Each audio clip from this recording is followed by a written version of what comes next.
Hello and welcome to this monthly hangout of Runway. Apologize for the delay.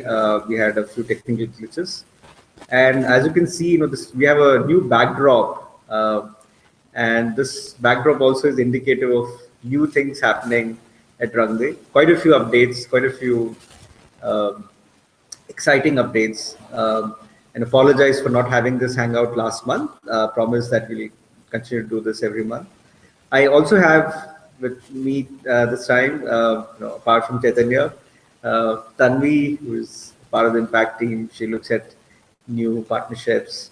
Um, so I let Chaitanya break the big news, which we've been waiting to share. So Chaitanya, over to you. Yeah. So thanks, Ram. We've been waiting for something very important from a rugby perspective. As you know that we've been, rugby's been around for 7.5 years, and one of the things that we have been always focusing on is how do we operate and continue to operate and move towards a financially sustainable situation without actually impacting uh, negatively our borrowers. For a non-profit, financial sustainability is also always an important target, but never always the first one. And we've always believed that the social impact will always trump financial return for Rangde and for its social investors. So several months back, we started looking at ourselves and we planned out our growth strategies in terms of how many more people that we need to reach. Today, we've done this week. We actually crossed a few milestones. Actually, quite interesting milestones. We have crossed 7,500 active social investors on Runway, of which really 2,000 were added just in the last 1.5 years, and that shows actually pretty good progress. Second is our total loans dispersed on our through our system actually crossed 30 crores in this last week. Um, both are important milestones for us, and it shows that the model is actually ramping up quickly. And one of the things that we wanted to do is to infuse new capital into the organization, growth capital that will help us take our platform to a much higher level in terms of the number of people we are able to service through Runway. We've done, as you know, around 25 to 26,000 families until now. We have aspirations to hit 150,000 or so in the next 3 4 years, and the numbers might actually have to be even larger as rugby expands. Now, how do we expand all of this while making sure that we're able to invest in the organization? This is not an ordinary scaling process.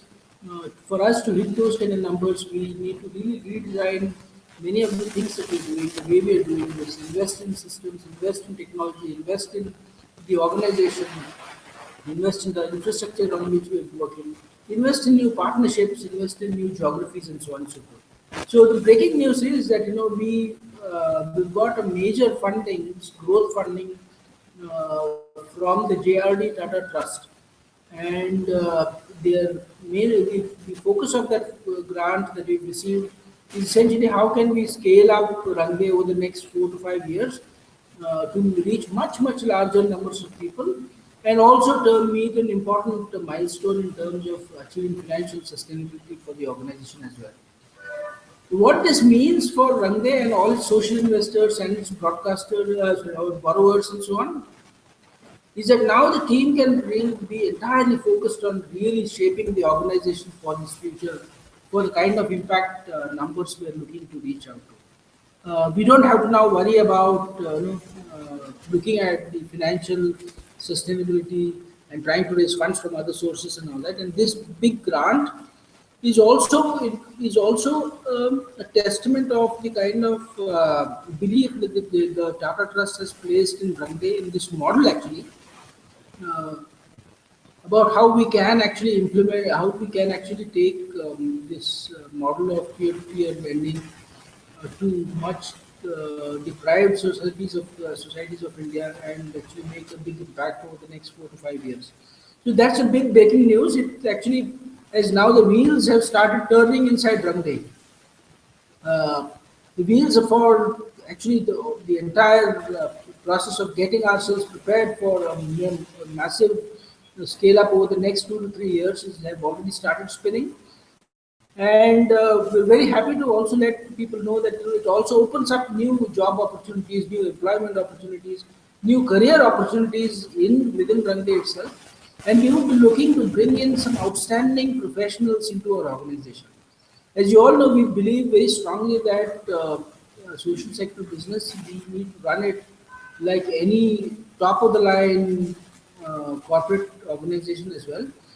Really run it like a professional firm, and make sure that we are able to use every bit of innovation, every bit of opportunity that exists in our space, and actually bring that for the advantage of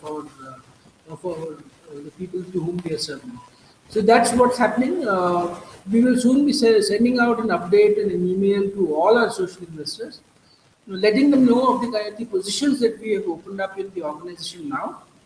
We would be delighted and actually extremely happy if some of the social investors actually would like to give maybe a year, maybe 2 years, maybe even their lifetime, if they really want to be part of us, to come on board, join hands with us, and actually be part of the organization as we really power ourselves towards our scale goals, impact goals, and so on.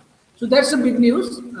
With that, I think, Ram, you have the other big news to announce. Yeah, so thanks, Chaitanya. I think that was beautifully summed up. It all, as Chaitanya said, I think we're looking at really, growth, meaningful growth. And just to add further to what Chaitanya said, I think if you are not in a position at this point in time to join us in this journey, we would really be grateful to you if you can nominate others whom can fit into the positions, which we will share with you shortly. Okay, so moving on to the other big thing, and just that all of you know that this is the first public forum we have actually announced the funding which we have just received from the Tata Trust. So and now in the coming days, in the weeks, we will be sharing it in other public forums. Coming back to the other big news, last month on 1st of May, which happens to be the International Labour Day, we launched perhaps now world's first e-commerce, a social e-commerce platform with the sole purpose of increasing incomes for artisans in India. This is a very big step, and we've called this the Rangde Hub. We've been talking about this for some time now, but I'm happy to share that we just launched it. We also have the project team in place, who are very passionate, as excited as we all are. Just to give you a quick sense of what this platform, and you could check it out yourself. It's habba.rangde.org. You will also find a link on our homepage. So do feel free to check it out and buy if you can. We have very limited products, but in the days to come, in the weeks to come, we'll be adding more inventory. The purpose of this platform is fairly simple. It's very ambitious in some sense, to see if we can increase the artisan incomes. All the artisans who sell their products on Habba, to increase their incomes at least by 100%. What we anticipate is the average increase could be as high as 400%. But the whole idea is to do that, and also at the same time educate customers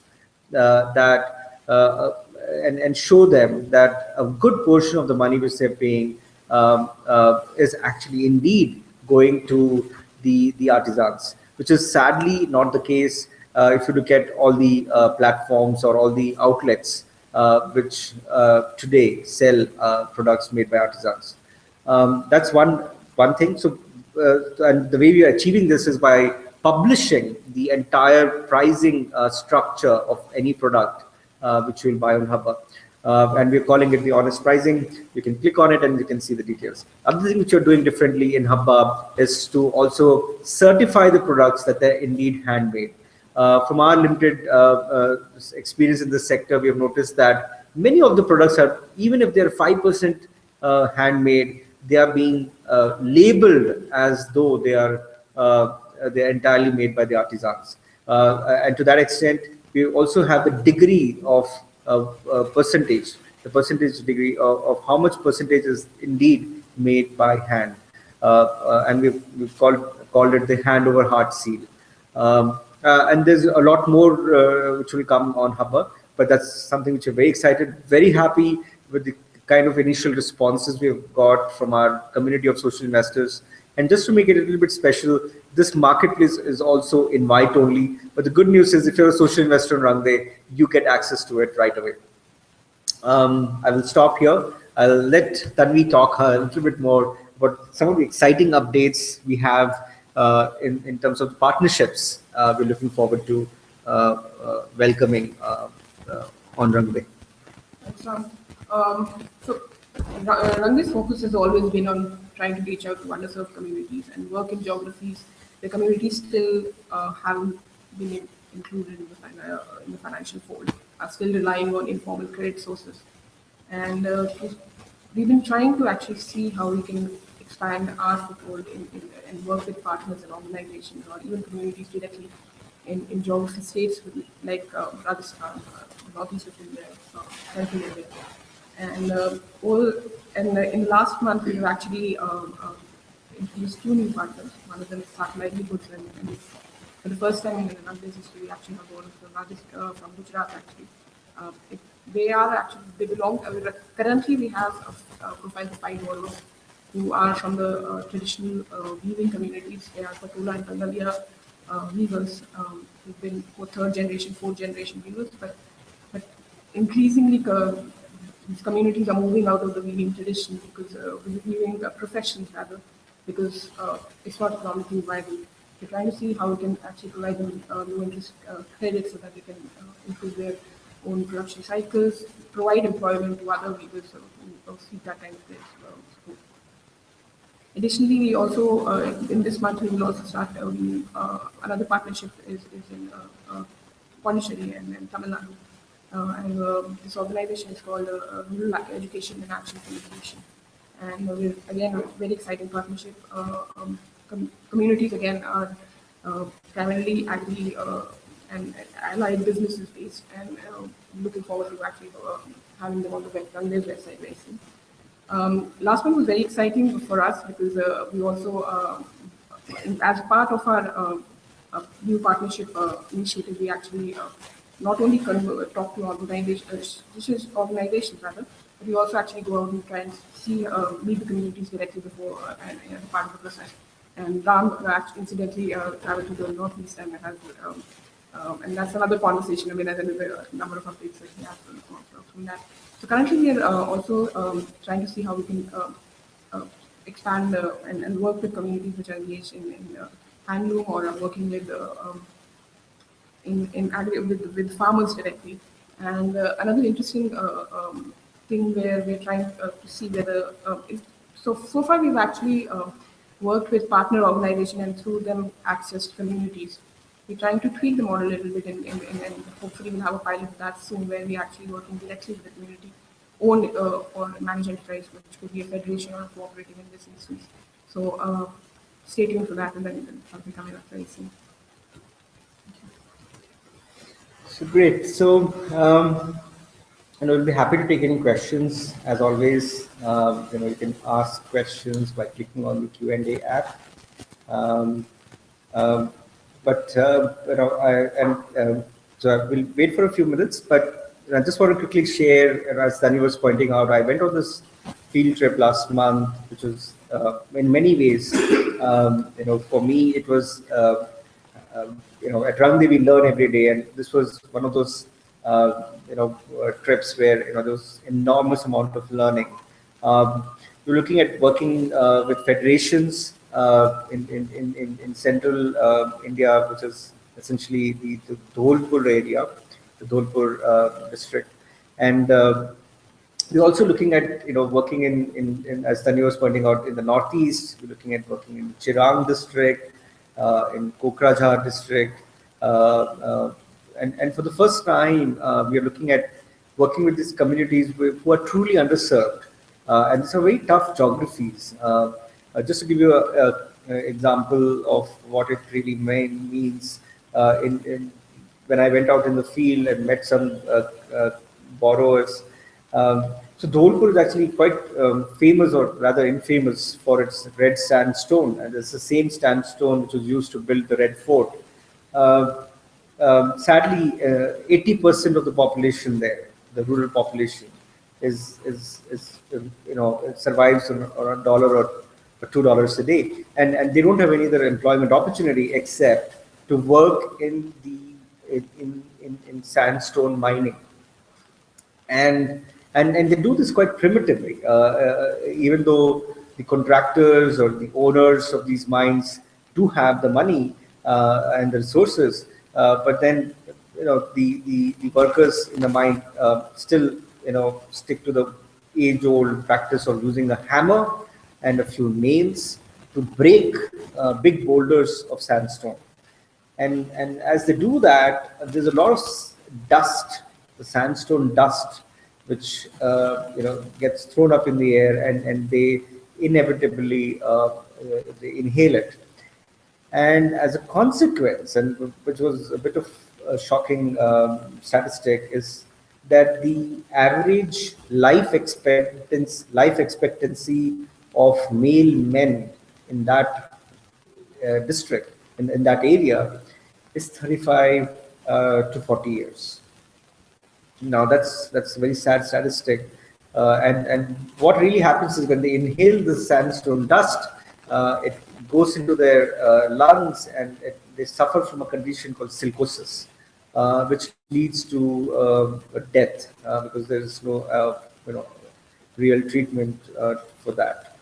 So we're looking at working with the communities like them, and communities, again, as I said earlier, in the Northeast. We're also looking at new partners who are working in who are working with people with disabilities. It's a community, again, so very interesting conversations there. So we'll have a lot more to share in the next Hangout, I'm pretty sure. But I guess we will stop now and take any questions which you may have. We'll be happy to answer any questions. So please use the Q&A app, which you can see, and we'll be happy to take any questions. You can always email us as well. Okay, hi Owen, good to see you there. Do you have a question for us?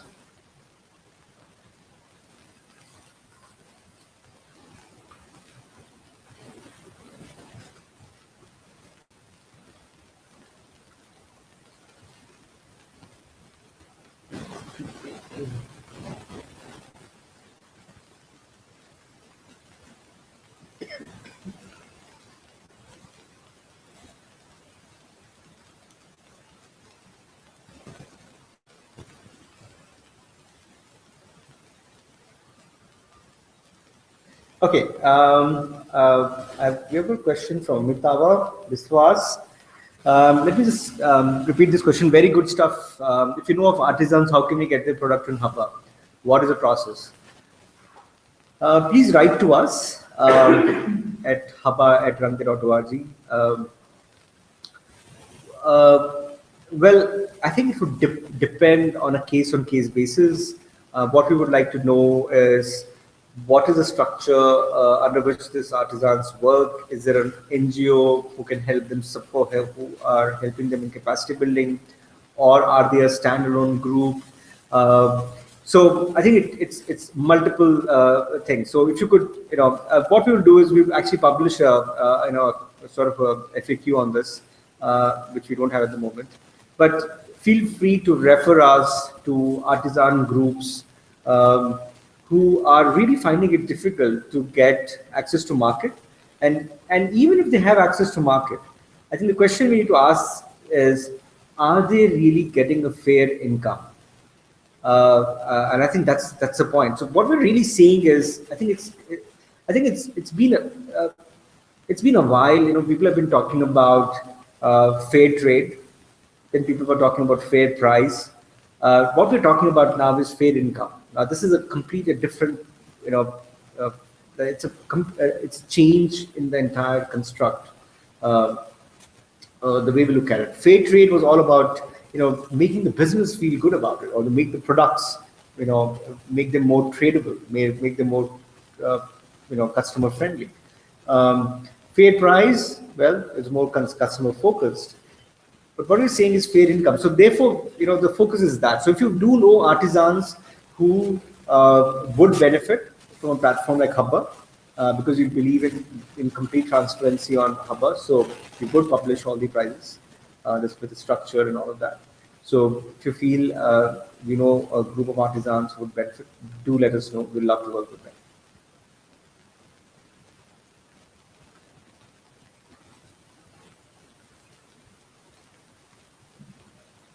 And just that we have two partners at the moment in Hubba, Kala Mandir in Jamshedpur.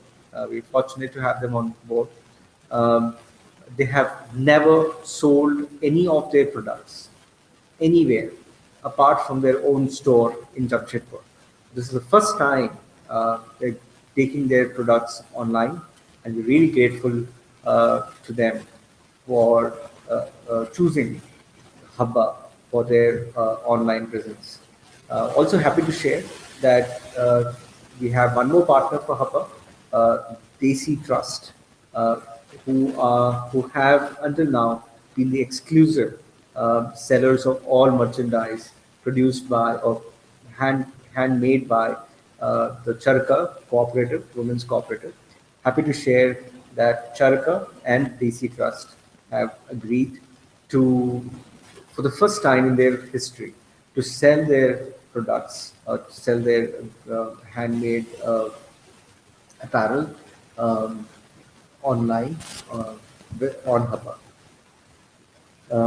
So any other questions, if you have, please do share. If you can't uh, uh, ask now, you can always email us um, on info@ramde.org. For Ramde related questions on Hubba, for Hubba, you can email us at hubba@ramde.org. So I think I can't see any more questions. So thank you so much for joining this call, and hope to see you next month. Thank you, and we do hope that you look forward to an announcement about the positions and when they spread the word. We have always relied on our social investor community to actually help us grow and achieve new targets. We do expect that we will get the continue to get this kind of support that we've had in the past. Thank you so much. Thank you. Yeah, so there's a small comment with Amitav Biswas. Thanks, Amitav. Really appreciate your support and really appreciate you taking time out and joining us on this Hangout. Goodbye for now, and see you on the next Hangout. Bye-bye.